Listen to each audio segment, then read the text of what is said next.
Hello అండి. Good morning, good afternoon, good evening మీరు చూసే టైంని బట్టి.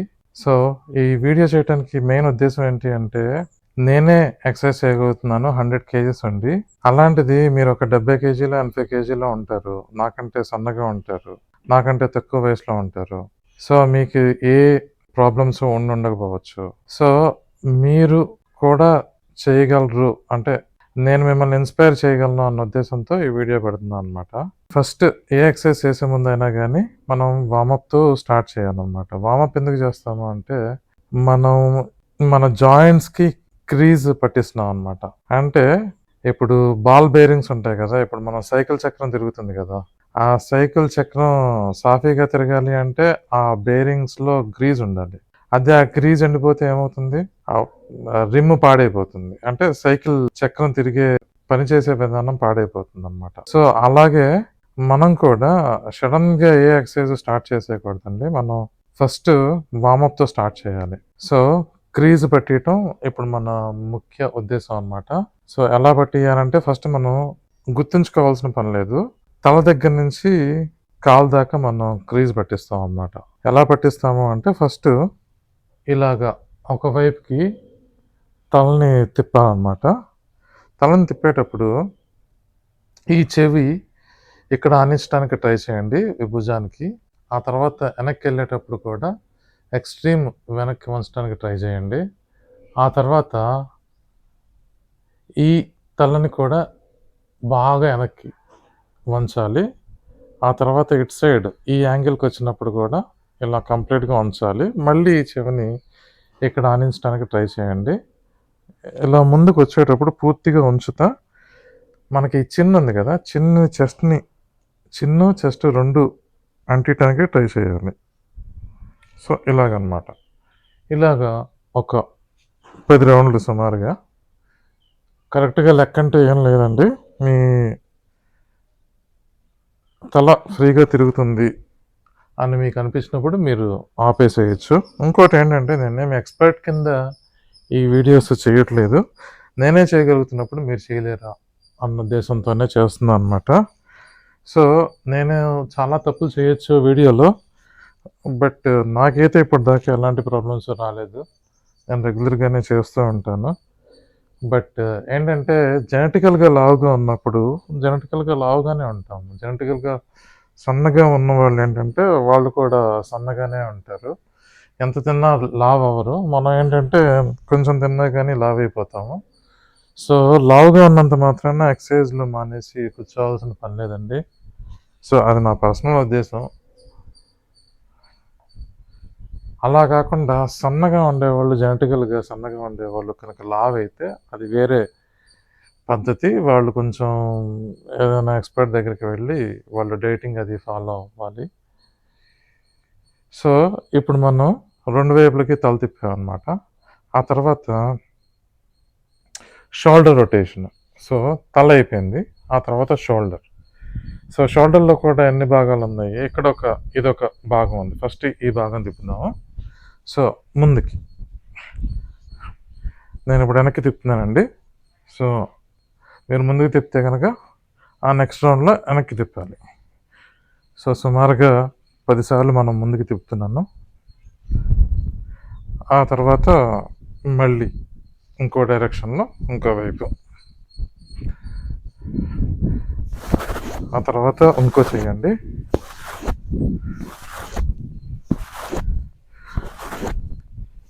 మీరు డైలీ ఇలా వార్మప్ చేసినా గానీ చాలా బెనిఫిట్ ఉంటుంది. కంప్లీట్‌గా ఎండ్ టు ఎండ్ ఎక్సర్సైజ్ ఏం చేయాల్సిన పనిలా. ఎప్పటికప్పుడు బాడీని కొంచెం లూజ్‌గా ఉంచుకోవాలి. అంటే కొంచెం బెండ్ తీస్తా ఉండాలనమాట బాడీని. స్టిఫ్ అయిపోకూడదు. సో, రెండో వైపు నేను తిప్పుతున్నాను. ఆ తర్వాత ఇలాగా ఈ చేతులు ఇక్కడ భుజం మీద ఇలా పెట్టుకొని కంప్లీట్‌గా ఆనించడానికి ట్రై చేయండి ముందుకొచ్చినప్పుడు. అలాగే 2 మోచేతుల్ని కూడా ఆనిస్తా ఉంచుకునేటట్టు ట్రై చేయండి.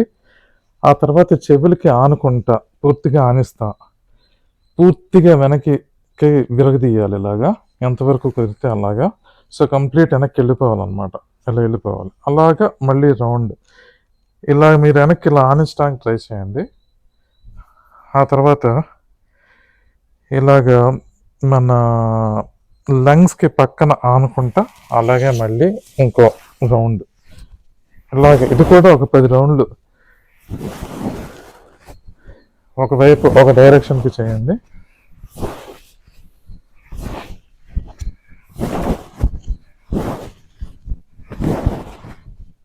ఆ తర్వాత ఇంకో డైరెక్షన్లో,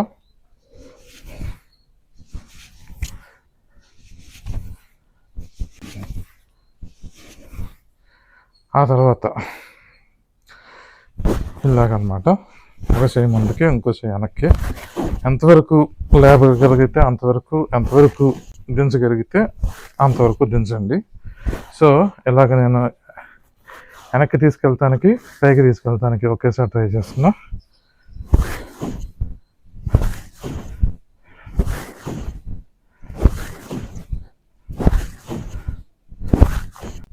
ఆ తర్వాత ఛాతి భాగం విరుచుకునేటట్టుగా ఇలాగనమాట, ఇలాగ ఎంతవరకు వెనక్కి కుదిరితే అంతవరకు.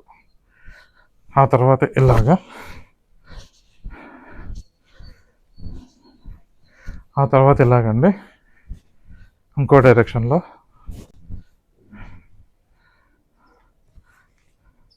ఆ తర్వాత మనకి ఇది అయిపోయింది. ఆ తర్వాత ఇవి కూడా మనం కొంచెం గ్రీజింగ్ చేసుకోవచ్చు అన్నమాట. ఎలాగంటే ఇలాగా పట్టుకొని సాగదీయాలి, ఇలాగా. ఆ తర్వాత ఇలాగా, అంటే ఈ జాయింట్ని మనం క్రీజింగ్ చేసాము, ఆ తర్వాత ఈ జాయింట్ని క్రీజింగ్ చేస్తున్నాము. దీనికి చేయాలి అంటే కూడా చూపిస్తాను. సో ఇలాగా. ఆ తర్వాత రౌండ్ కూడా తిప్పాలి, ఒకవైపు ఒకసారి, ఇంకోవైపు ఇంకోసారి. ఈ తిప్పేటప్పుడు కూడా ఈ వేళ్ళు పూర్తిగా వెనక్కి వచ్చేటట్టుగా, అంటే ఈ వేళ్ళు ఈ భాగాన్ని తాకాలి అన్న ఉద్దేశంతో, సుమారుగా అంత ఉద్దేశంతో తిప్పాలి. ఇలా తిరిగినప్పుడు కూడా అలాగేనండి. ఆ తర్వాత ఈ వేలు ఇక్కడ తాకాలి అన్నట్టుగా తిప్పాలి. అలా పైకి వచ్చినప్పుడు మళ్ళీ ఈ వేలు ఇక్కడ ఈ ఏరియాని తాకాలన్నట్టుగా, అలాగే రౌండ్గా మనం ఎంతవరకు బెండ్ చేయగలిగితే అంతవరకు బెండ్ చేస్తే తిప్పాలన్నమాట. మళ్ళీ ఈ చేయండి. ఆ తర్వాత మళ్ళీ రివర్స్ డైరెక్షన్, ఇది కూడా రివర్స్ డైరెక్షను. ఆ తర్వాత ఇలాగ విదిలించాలి. ఇంకోటి, ఇందాక ఈ పార్ట్ మిగిలిపోయింది కదా, ఈ పార్ట్ని ఎలా చేయాలంటే ఇలాగన్నమాట. ఇంకోటి, మనం మళ్ళీ ఇదే జాయింట్ని ఇలాగ టైట్గా బిగించి చెయ్యి ఈ భాగాన్ని ఇలాగ 90 డిగ్రీస్లో ఇలా ఉంచాలన్నమాట. అంటే ఇక్కడికి 90 డిగ్రీస్, 90 డిగ్రీలు ఇలాగా రౌండ్గా. ఆ తర్వాత రివర్స్ డైరెక్షన్. మీకు ఇప్పుడే చేతులు లాగేస్తూ ఉంటాయి అన్నమాట ఇది చేసేటప్పుడే.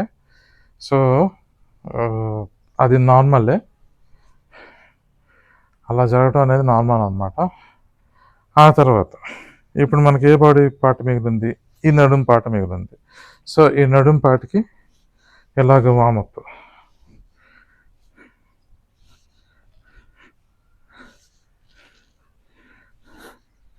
సో మీరు బలవంతంగా నడుముని మొత్తం తిప్పేసేయటానికి ట్రై చేయొద్దండి, ఎందుకంటే నడుము చాలా వాల్యుబుల్, చాలా సెన్సిటివ్ కూడా. సో మీరు ఎక్కువ భాగాన్ని ఇలా గట్టిగా తిప్పేస్తున్నారు అంటే ఈ జాయింట్స్, అంటే వెన్నుపూస డ్యామేజ్ అయ్యే అవకాశం ఉంటుంది. మీరు కంప్లీట్గా బాడీని తిప్పడానికి ట్రై చేయొద్దు. మీకు కంఫర్టబుల్గా ఎంతవరకు వెళ్ళగలుగుతున్నారో అంతవరకు జస్ట్ ఇట్లా అనండి అంతే. సో మెయిన్ స్ట్రెచ్ ఎక్కడ ఉంటుందంటే ఈ ఏరియా, ఆ తర్వాత ఈ ఏరియాలో స్ట్రెచ్ ఉంటుంది. అంతేగాని నడువుని మాత్రం పొరపాటున పాడు చేసుకోవద్దండి. నేను చెప్పాను కానీ ఇంకెవరు చెప్పారు అనైనా కానీ అదీ కాక నేను కొంచెం పార్షియల్ ఇన్ఫర్మేషన్ ఇస్తున్నాను, కంప్లీట్ ఇన్ఫర్మేషన్ ఇవ్వట్లేదు. సో అంటే నాకు తెలిసినంత వరకు నేను అన్నీ చెప్తున్నాను, బట్ దీనిలో తప్పులు కూడా ఉండొచ్చు. సో నేనే చేయగలుగుతున్నప్పుడు ఖచ్చితంగా మీరు కూడా చేయగలరు అన్న ఉద్దేశంతోనే ఈ వీడియో సిరీస్ అన్నమాట. తర్వాత ఇప్పుడు మోకాలు బెండ్ అవ్వకుండా, మోకాల్ని బెండ్ చేయట్లేదండి, బెండ్ చేయకుండా మనం బెండ్ అవ్వాలి. ప్లస్ దీని మీద వెన్నుపూస మీద కూడా ఈ టైంలో స్ట్రెచ్ పడకుండా చూసుకోండి. మనకి ఎక్కడైనా కానీ ఇంజరీ అయినా నో ప్రాబ్లం, కానీ వెన్నుపూస మాత్రం చాలా సేఫ్గా ఉంచుకోవాలి. సో బెండ్ అయ్యేటప్పుడు మీరు ఎంతవరకు బెండ్ అవ్వగలరో అంతవరకే చూసుకొని బెండ్ అవ్వాలి. నేను 10 సార్లు బెండ్ అవుతాను అనమాట. 2 3 4 5 6 7 8 9 10. సో అలాగా ఒక 10 సార్లు నేను బెండ్ అయ్యాను. సో ఇప్పుడు కాలి భాగం, పై భాగం అయిపోయింది, ఇప్పుడు కాలి భాగం అనమాట. కాలి భాగంలో కూడా ఇప్పుడు మనం ఇలా రౌండ్ తిప్పాలి. తిప్పేటప్పుడు కూడా ఎక్స్ట్రీమ్గా, అంటే ఇలా కాళ్ళు పాదాలని ఫిక్స్ చేసేసి పై భాగాన్ని కూడా ఫిక్స్ చేసేసి మధ్య భాగాన్ని మాత్రం సాగదీసి ఎంతవరకు రౌండ్గా తిప్పగలుగుతామో అంతవరకు రౌండ్గా తిప్పాలన్నమాట. వెనక్కి వెళ్ళినప్పుడు కంప్లీట్గా వెనక్కి వెళ్ళిపోతుంది, పక్కకు వచ్చినప్పుడు కంప్లీట్ పక్కకు వస్తుంది, ఈ డైరెక్షన్కి వచ్చినప్పుడు కంప్లీట్ ఇలాగా ఎవరో పట్టుకొని లాగుతున్నట్టుగా నడుముని తిప్పాలన్నమాట. ఆ తర్వాత రివర్స్ డైరెక్షన్. సో ఇప్పుడు మనం నడుముకి క్రీజ్ పెట్టేసాం అన్నమాట. ఆ తర్వాత ఇప్పుడు వచ్చేసి నడుముకి అయిపోయింది. ఆ తర్వాత మోకాలకి ఎలా పెట్టాలి? మోకాలకి ఇలాగా 2 కాళ్ళు దగ్గరగా ఉంచి మొత్తాన్ని ఇలా ఆనిచ్చి ఈ మధ్యలో గ్యాప్ లేకుండా చూసుకోండి. సో నాకు కొంచెం ఆనుకోవట్లేదు కంప్లీట్గా తొళ్ళు ఉన్నప్పుడు. సో ఇలా పక్కకి దీన్ని కూడా రౌండ్ గుండ్రటాకారం చేయడానికి ట్రై చేయండి. అంటే మోకాలతో మాత్రమే గుండ్రటాకారం.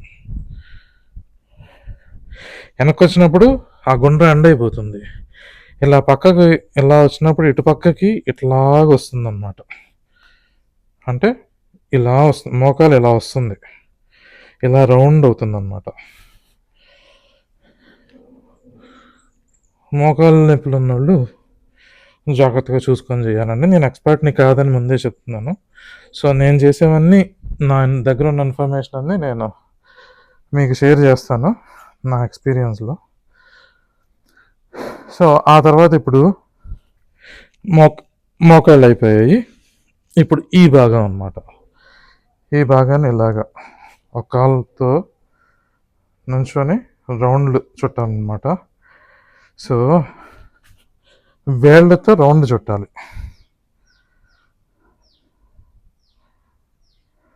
ఆ తర్వాత రివర్స్ డైరెక్షన్.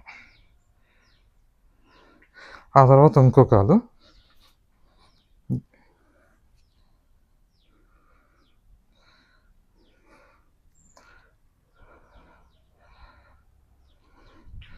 సో ఆ తర్వాత ఒకసారి పైకి కిందకి కూడా, ఇది కూడా పైకి కిందకి. సో ఇప్పుడు మన వార్మప్ ఆల్మోస్ట్ అయిపోయినట్టే. ఇంకోటి ఏంటంటే ఈ ఏరియాని కూడా కొంచెం సాగదీద్దామండి. ఆ సాగటం వల్ల ఏంటంటే కొంచెం క్రీజింగ్ అవుతుంది అన్నమాట. ఈ ఏరియాని సాగతీయాలి అంటే ఇలాగా ఇక్కడ, ఆ తర్వాత మధ్యలో చివర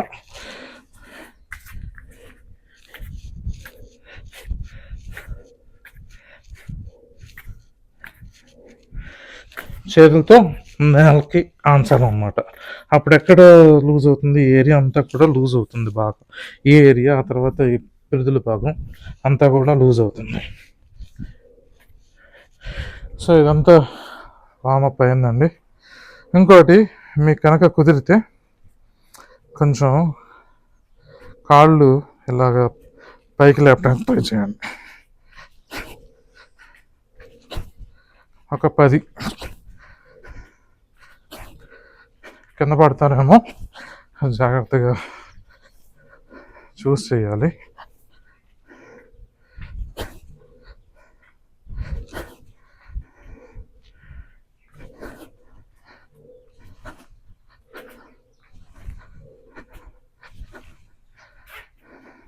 సో ఇప్పుడు ఒక స్కిప్పింగ్ 100 చేయడానికి ట్రై చేస్తాను.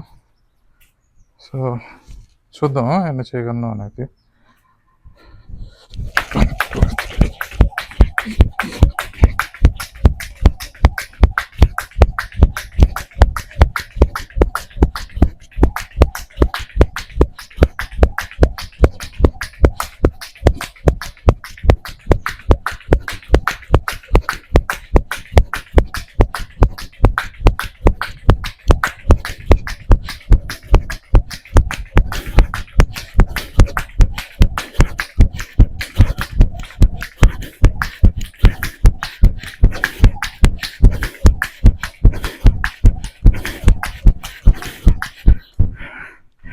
హండ్రెడ్ చేశానండి కరెక్ట్గా.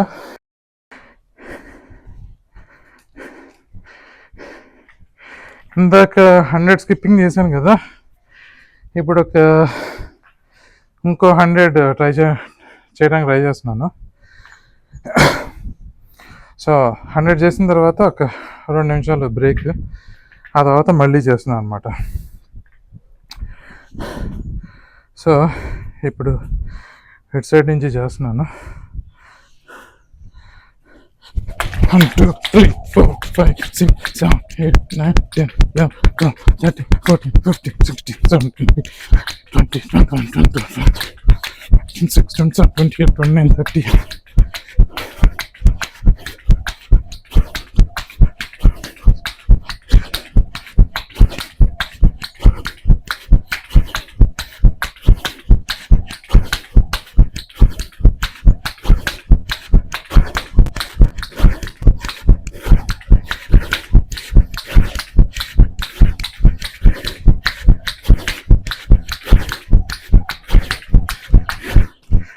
మళ్ళీ ఇంకో 100 చేశానండి.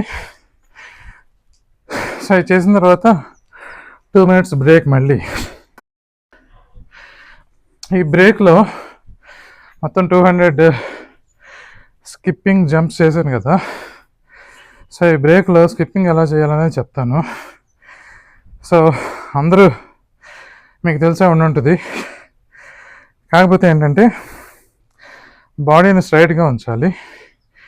స్కిప్పింగ్ చేసేటప్పుడు ఎప్పుడు కూడా మోకాలు స్ట్రైట్గా ఉంచుకోవడానికి ట్రై చేయాలి. అది ఎలా అంటే మోకాలు కొంచెం బెండ్ అవుతుంది, బట్ ఆ బెండ్ అయ్యి ఆ ఫోర్స్ మీద పైకి లేస్తాం అన్నమాట. ఆ తర్వాత మెయిన్ ప్రెజర్ పడేది మోకాళ్ళ మీద కాదు, మోకాలు ఆల్మోస్ట్ స్ట్రైట్గానే ఉంటుంది, బెండ్ అవ్వకూడదు యాక్చువల్గా. బట్ బెండ్ అవ్వాల్సింది ఏంటంటే యాంకిల్, అంటే ఈ భాగం బెండ్ అవ్వాలన్నమాట. ఈ భాగం బెండ్ అయ్యి ఆ భాగం మీద మనం పైకి లేవాలి. సో స్ప్రింగ్ లాగా అన్నమాట. అదేమవుతుంది, ఇలా బెండ్ అవుతుంది.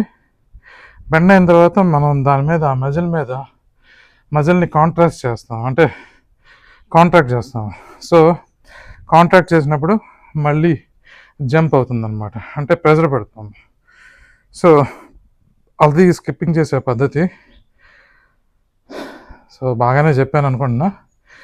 ఇప్పుడు మొత్తం 200 అయిపోయాయి కదా. ఇప్పుడు నేను ఒక 20 పుషప్స్ చేయడానికి ట్రై చేస్తాను. అవి ఒకటి ఎటువైపే మీకంటే చూడటానికి వీలుగా ఉంటుంది కదా. సో నా పొజిషన్లో ఏమన్నా తప్పులున్నా కానీ మీరే చెప్పాలి. సో ఎప్పుడైనా కానీ పుషప్స్ చేసేటప్పుడు నడుము స్ట్రైట్గా ఉండాలి.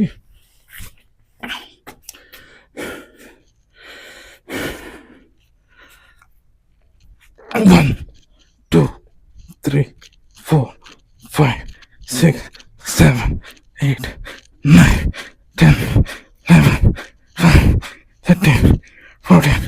15, 16, 17, 18, 19, 20. సో మళ్ళీ 20 పుషప్స్ చేస్తున్నాను. మళ్ళీ ఒక 1 minute బ్రేక్ తీసుకొని మళ్ళీ ఇంకో 20 చేస్తాను. మొత్తం ఒక 60 పుషప్స్ అనమాట ఈరోజు. సో 1 minute అయిపోయి వస్తుంది. ఇందాక 20 చేసాం కదా, మళ్ళీ ఇంకో 20 పుషప్స్ చూద్దాము. నేను టార్గెట్ చేస్తున్నా, చేయగలనా లేదా తెలియదు. 1, 2, 3, 4, 5, 6, 7, 8, 9, 10, 11, 12, 13, 14, 15. 15 వచ్చాయి. సెకండ్ రౌండ్ నాకు తెలిసి థర్డ్ రౌండ్కి 10 వస్తాయి. 1 minute బ్రేక్ అండి. 1 minute బ్రేక్ తీసుకొని థర్డ్ రౌండ్. ఇది థర్డ్ రౌండ్ ఆఫ్ పుషప్స్ అండి ఇప్పుడు. సో ఒక 2 నిమిషాలు బ్రేక్ తీసుకుందాను. 5 నిమిషాలు తీసుకొని ఉంటా. సో ఫస్ట్ 20, తర్వాత 15, ఇప్పుడు మళ్ళీ 20కి టార్గెట్ చేస్తా. కొంచెం కష్టంగానే ఉంది ఈరోజు చేయటం. 1, 2, 3, 4, 5, 6, 7, 8, 9, 10, 12, 13, 14, 15. థర్డ్ రౌండ్కి ఇంకో 15 వచ్చాయి. సో 20, 15, 15 మొత్తం 50 పుషప్స్ ఈరోజు చేసింది. సింపుల్ స్టమక్ ఎక్సర్సైజ్ నేను చేసేది మీకు చూపిస్తాను. ఇవి రెగ్యులర్గా అందరూ చేసుకుంటే మంచిది. యాక్చువల్గా నాకు నా ఇంజనీరింగ్ టైంలో రెగ్యులర్గా చేసేవాడిని ఇవి. సో అందుకని చెప్పేసి నాకు ఇప్పుడు చేయటం కొంచెం తేలికైంది. సో ఈ స్టమక్ ఎక్సర్సైజ్ ఎలా చేస్తారంటే, ఇలా కంప్లీట్గా చేతులు వెనక్కి పెట్టేసి మొత్తం తల, వీపు భాగం, నడుము భాగం, కాళ్ళు అన్నీ కిందే ఉండాలి. ఆ తర్వాత నడుము భాగం నుంచి కింద భాగం దాకా కిందే ఆనుకొని ఉండాలి. బట్ నడుము భాగం పైనుంచి పై భాగం అంతా కూడా పైకి లేపి ఈ చేతులతో కాళ్ళ బొట్టన వేళ్ళని తాకాలన్నమాట. ఈ వేళ్ళతో తాకాలి. సో దానికి లేవటం కష్టం అవుతుంది మీరు కనుక వెయిట్ ఎక్కువ ఉంటే. అలా లేవాలంటే ఏం చేయాలంటే, ఫస్ట్ చేతుల్ని ముందుకి ఇలా పైకి లేపేసేయాలి. లేపేసి కాళ్ళు కొంచెం పైకి లేస్తాయి, బట్ ఓకే. లేవకపోతే మంచిది, లేస్తే కూడా ఓకే, నో ప్రాబ్లం. అసలు చేయకపోయే దానికంటే కూడా కొంచెం చేయడం చాలా ఉత్తమం. సో 1, 2, 3, 4, 5, 6, 7, 8, 9, 10, 11, 12, 13,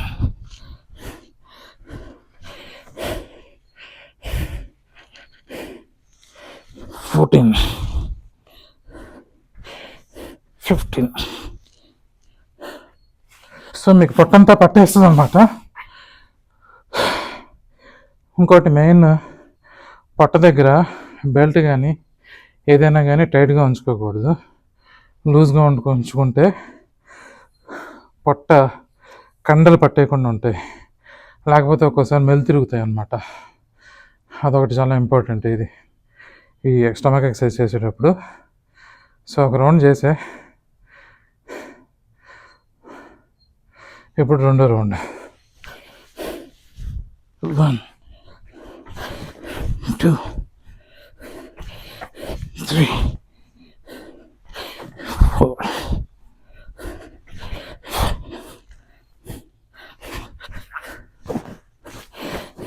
6, 7, 8,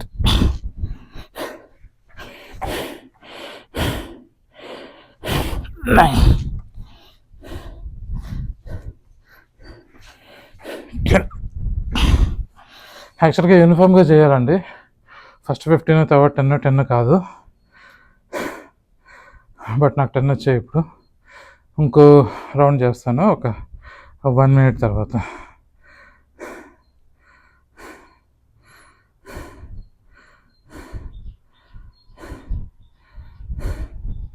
సో ఇప్పుడు థర్డ్ రౌండ్. 1, 2, 3, 4, 5, 6, 7,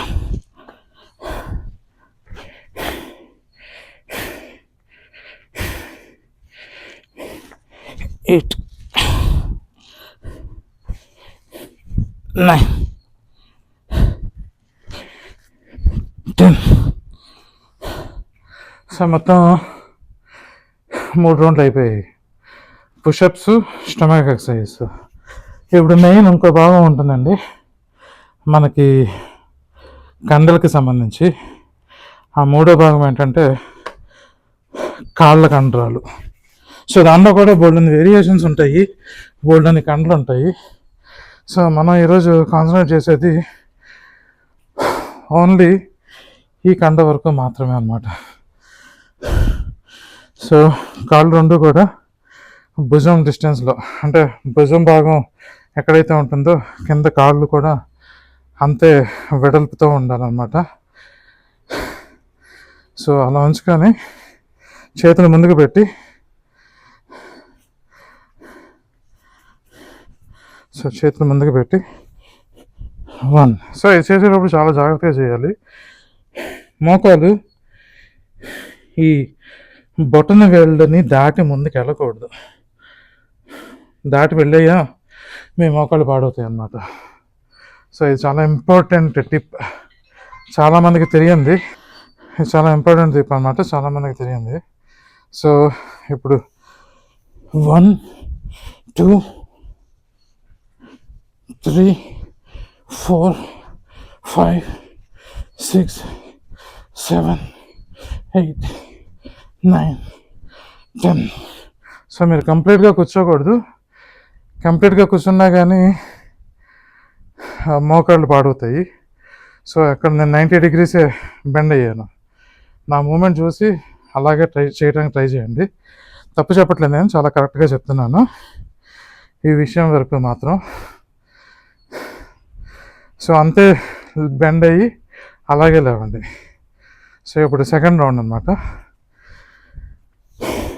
1, 2, 3, 4, 5, 6, 7, 8, 9, 10. ఇది second round. So third round మళ్ళీ 30 seconds బ్రేక్ తీసుకొని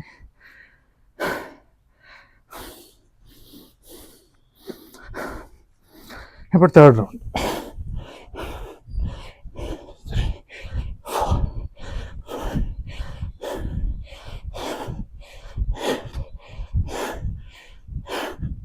మొత్తం 3 రౌండ్లు అయిపోయాయండి. సో ఈరోజుకి ఎక్సర్సైజ్ క్లోజ్ చేసేస్తున్నాను. తక్కువేం చేయలేదు, చాలా రీజనబుల్గా చేశాను. మీరు కూడా ఇన్ని ఎక్సర్సైజెస్ ఇలాగా మినిమంగా చేయడానికి ట్రై చేయొచ్చు. ఇవే చేయాలన్న ఉద్దేశం లేదు, నేను ఎక్స్పర్ట్ కింద చెప్పట్లేదు కాబట్టి జస్ట్ ఒక ఇన్స్పిరేషన్గా మీకు చెప్తున్నా. దీంట్లో చాలా టిప్స్ ఇస్తాను, అవన్నీ చేతులు కాలేక ఆకులు పట్టుకోవడం అంటారు చూసారా, అలా నేను పట్టుకున్నా కాబట్టి నాకు తెలుసు కాబట్టి నేను చెప్తున్నా. మీరు ఫాలో అయితే చాలా మంచిది. తెలియనివి తెలివన్నట్టే చెప్తాను. తెలిసినవి మాత్రం ఖచ్చితంగా చెప్తాను. ఖచ్చితంగా చెప్పినవి మాత్రం ఫాలో అవ్వండి వితౌట్ ఎనీ డౌట్.